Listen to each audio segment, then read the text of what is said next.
Welcome to Tactical Command USA. If you love military aviation and incredible true stories, make sure you subscribe and hit that bell. Today we're looking at one of the most daring C-17 missions ever attempted. An airborne rescue operation at the literal edge of the world. Deep in the Arctic Circle, a research team was cut off. A medical emergency, no runways, and a major storm closing in. Load, status check. We've got one pass before this weather socks us in. Standing by for the green light, sir. Pallet is hot. The objective? A high-speed, low-altitude airdrop.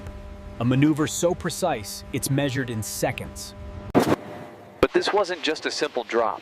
The target was on treacherous terrain, and the C-17 was flying dangerously low. The Loadmaster, exposed to the elements, searches for the drop zone's infrared strobes. 30 seconds. No joy on the strobes. Standing by. I have visual! I have visual! With only seconds to spare, the strobes appear. Green light. Green light. Green light. Green light. The green light is given. The Loadmaster activates the lock release.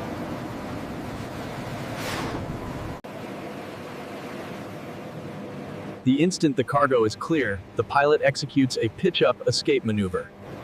The success of the drop relies entirely on the precise calculations of the Loadmaster. Good shoot! Good shoot! Cargo is away!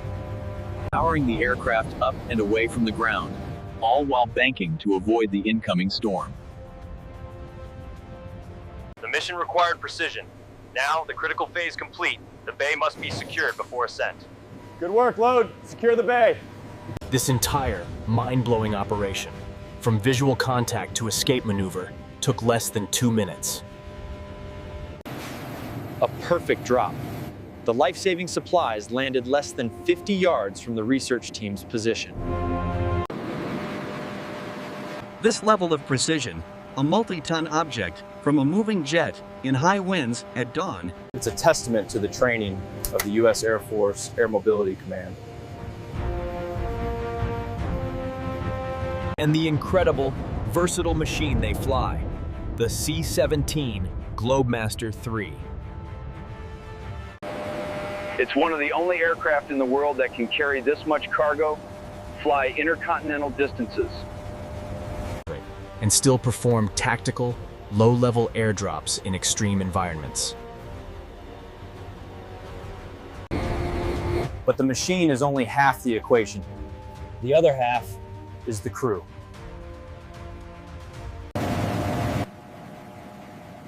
C-17 crews train for these no-fail scenarios constantly. Many, like this mission's pilot, are graduates of the Air Force Weapons School, the best of the best.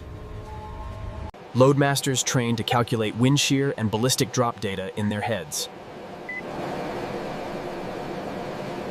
With the drop zone approaching, Major Carter initiates the final checks. Load, all secure? Bay is locked and clear, sir. Ready for approach. This teamwork is vital, especially in the Arctic, where the margin for error is zero. At minus 50 degrees, hydraulic fluid can freeze. Metal becomes brittle. Navigation systems can fail. This is why the dawn aspect was so critical. They had to fly in at first light. Fuel check, flaps, navigation system status, landing gear, cabin pressure. To get a visual on the drop zone before the storm, and the 24-hour polar night closed in.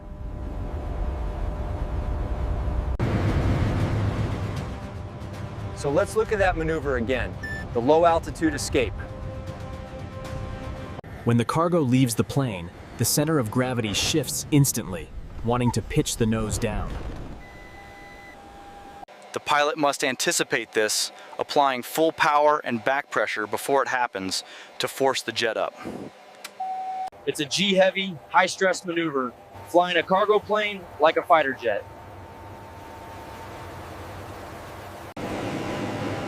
And at low altitude, there is no room to recover from a mistake. But for the crew, the risk was secondary. The primary goal was the rescue. The pallet contained anti-venom, One researcher had been bitten by an Arctic viper, and a critical satellite uplink. Because of this drop, the researcher survived. The mission was a 100% success. Tower, this is reach 305, inbound 10 miles. A mind-blowing rescue. A perfect blend of technology, elite training, and crew coordination. Just another day for the crews who fly and rescue at the edge of the world. The descent begins. With the mission complete, the Loadmaster secures his position. The deploying of the landing gear signals the final approach. Let us know in the comments below.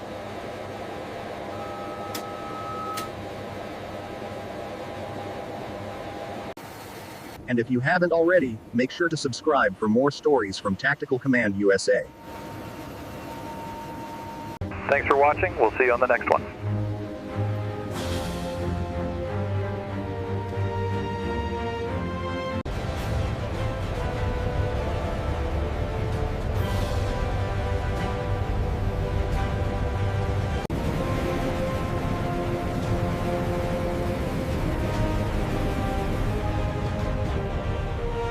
But the mission wasn't over. Just as they cleared the drop zone, a new crisis. We have a caution light on the auxiliary fuel pump. Running the checklist now. Go, check engine 3, I've got a hydraulic pressure warning. Engine number 3, on the starboard wing, was losing hydraulic pressure. In the Arctic, a hydraulic failure is catastrophic. The cold can freeze the leaking fluid in seconds, locking up flight controls. Isolating the leak. Running the checklist. The pilot's first move. Isolate the failing system. Cockpit right down. Cockpit, bay is secure. Let me know what you need. Fire! We have an engine fire, number 3. It's gone from a leak to a fire. The C-17 is now in grave danger. Handle pulled. Discharge 1. Pulling the fire handle cuts all fuel, hydraulics, and electricity to that engine. The discharge bottle floods it with fire-suppressing agent. Now, they wait. No joy. Light is still on. Discharging bottle 2. The first bottle failed. They have only one more. With one engine out and creating drag, the C-17 begins to yaw. The pilot is now flying asymmetrically, using rudder and aileron to keep the wings level. Fire is out. Engine is secured. A moment of relief, quickly followed by a return to duty. Okay, just gotta fly it home. The fire is out, but they are still hundreds of miles from a safe runway. Flying on 3 engines, in the Arctic, with the storm still closing in. A critical decision in hostile skies. Co, declare an emergency. We're diverting to Thule. This is what the C-17 was built for. It's designed to take a beating, to lose an engine, and still bring its crew home. The pilot carefully balances the power, nursing the wounded bird. While the Loadmaster secures the bay for an emergency 3-engine landing. The drop was a success, but now, a new mission. Simple survival. The pilot now has to fly the C-17 asymmetrically.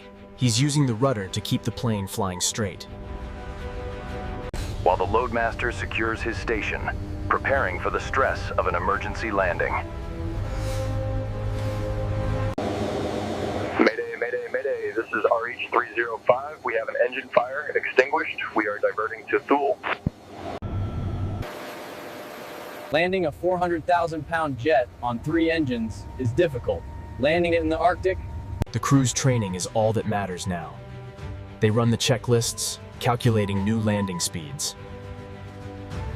In the cargo bay, the Loadmaster can only wait. His job is done. Now he puts his life in the pilot's hands. RH 305, you are cleared to land. The field is yours. Emergency crews are standing by. Gear down. This is the next critical test. Will the landing gear, damaged by the fire, deploy? The air hums with the deep, vibrating thrum of 4 massive engines. No joy. Starboard main gear is not down. The fire must have severed the hydraulic line. Landing a C-17 with only one main gear is a non-survivable crash. The C-17 relies on precision, but when the systems fail, the pilot becomes the last resort. Executing emergency extension. Good clunk in the bay! Good clunk in the bay! 3 green, we have 3 green. Short final. The gear is down. Now, he just has to land it. But the asymmetric power is fighting him. He has to fly in a crab, pointing the nose away from the runway. And then kick it straight with the rudder just before the wheels touch down. Brace! Brace! Brace! Brace! The aircraft makes contact, and the fight for control begins. Fighting in the yaw! Fighting! He's on the ground, but he only has reverse thrust on one side.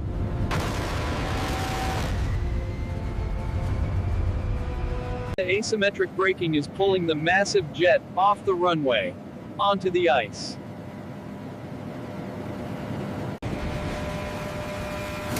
Using differential braking, the pilot just manages to keep it on the pavement.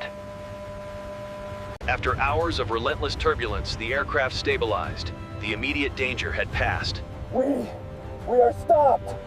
On the ground! Safe!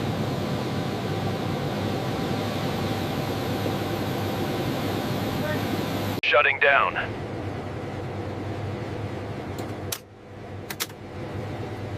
The mission was complete. An airborne rescue, an engine fire, a hydraulic failure, and a one-sided landing on an icy runway.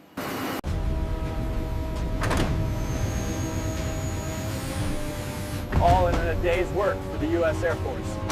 From the mind-blowing drop to the impossible landing, this mission was a masterclass in aviation. These are the stories we tell on Tactical Command USA. What part of this mission impressed you the most? The drop or the landing? Let us know in the comments. Don't forget to subscribe and hit that bell so you never miss a mission. The mission relies on unwavering focus from the flight deck to the cargo bay. This critical lifeline continues its journey. We've seen what this crew can do. Now, let's take a deeper look at the machine that makes it possible. The Boeing C-17 Globemaster III. The C-17 is powered by 4 Pratt & Whitney F-170W200 engines. Each one produces over 40,000 pounds of thrust, giving the C-17 incredible power, enough to lift its 580. But the real magic is its thrust reversing system. Unlike an airliner, the C-17's reversers can be used in flight. This allows for mind-blowing tactical descents, dropping 15,000 feet in just a few minutes, avoiding enemy threats. On the ground, those same reversers can back the 200-ton aircraft up a 2-degree slope. The C-17's wing is a marvel. It's a supercritical wing, efficient at high speeds, but it's all— The secret is powered lift. The engines blow high-speed exhaust over massive flaps, essentially sticking the wing to the air, allowing this giant jet to land on short, unprepared 3,500-foot runways. That's a feat most airliners can't even dream of. But the real heart of the C-17 is the cockpit. It was one of the first military transports with a full glass cockpit. No steam gauges, just 4 large MFDs that the crew can customize, putting flight data, navigation, or engine stats wherever they need them. And notice what's missing? A traditional yoke. The C-17 is flown with a fly-by-wire stick, just like an F-16. This gives the pilot incredible precision, which is vital for the low-level airdrops we saw earlier. The pilot also has a HUD, projecting altitude, airspeed, and the flight path directly into his line of sight. This means he never has to look down at his instruments during critical phases of flight, like the Arctic drop or the emergency landing. But the C-17's real purpose is this: the cargo bay. 88 feet long, 18 feet wide. It can carry 170,000 pounds of cargo. That's one M1 Abrams tank, or 3 Apache helicopters, or 102 paratroopers. And all of it is managed by one person, the Loadmaster. He's the engineer, the cargo specialist, and the pilot's eyes in the back. His station controls the ramp, the door, and the floor's computerized locking system, allowing him to precisely position and release cargo. For the airdrop we saw, the Loadmaster used the Container Delivery System, or CDS. It's a system of locks and rollers that allows him to release a 10,000-pound pallet with the push of a button, precisely on the pilot's green light call. It's this combination of pilot skill, Loadmaster expertise, and advanced technology that makes the C-17 the king of tactical airlift. The C-17 program began in the 1980s, designed to replace the aging C-141 Starlifter. The goal was to create one plane that could do it all. The tactical mission of a C-130 with a strategic. After a difficult development, the C-17 entered service in 1993 and immediately proved its worth. From missions in the Balkans to operations in Iraq and Afghanistan, the C-17 became the backbone of America's rapid global mobility. But it's not just a war machine. The C-17 is the world's first responder, after tsunamis, earthquakes, and hurricanes. It's the C-17 that flies into broken airfields, bringing water, medicine, and hope. Just as it did for that research team. So why use a C-17? Why not the larger C-5 Galaxy? The C-5 can carry more, but it's restricted to large, established runways. Why not the C-130 Hercules? The C-130 can land almost anywhere, but it can't carry a tank, and it lacks the C-17's intercontinental range. The C-17 is the best of both worlds. It's the only plane that can fly a tank from America directly to a dirt strip in Africa. That is why it was the only aircraft for this Arctic rescue. It had the range to get there, and the precision to do the job. So let's recap what we saw. An impossible rescue mission at the edge of the world. A C-17 flying at low altitude, dropping life-saving supplies with pinpoint accuracy. All while battling a closing storm. A mission that was mind-blowing enough. And then, the crisis. An engine fire, a hydraulic failure, and a crippled aircraft. We saw this crew's training take over. No panic. Just procedure, teamwork, and airmanship. From the low-level drop to the emergency landing, this is why the U.S. military is the best in the world. What do you think? Could any other aircraft and any other crew have pulled this off? Let us know your thoughts in the comments section below. We read all of them. If you enjoyed this look at a modern miracle of airmanship, make sure you subscribe to Tactical Command USA. Hit that like button to let us know you want more C-17 content, and ring that bell. So you get an immediate alert when we drop new, in-depth reports just like this one. And be sure to check out our other videos, like our deep dive on the F-35, or the incredible story of the A-10 Warthog. Airspeed stable. Roger that. From all of us here at Tactical Command USA, we salute the men and women of Air Mobility Command. Thanks for watching. We'll see you on the next mission.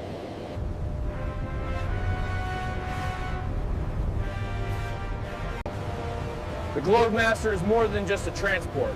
It is the lifeline, carrying the critical payload through contested airspace deep in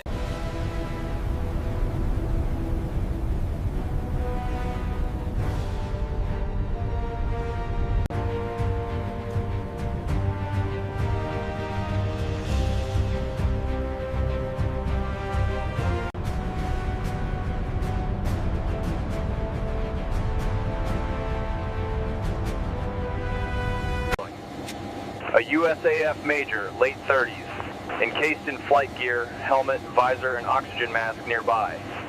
When the mission demands entry into a contested zone, the Loadmaster is the crucial link between the sky and the ground.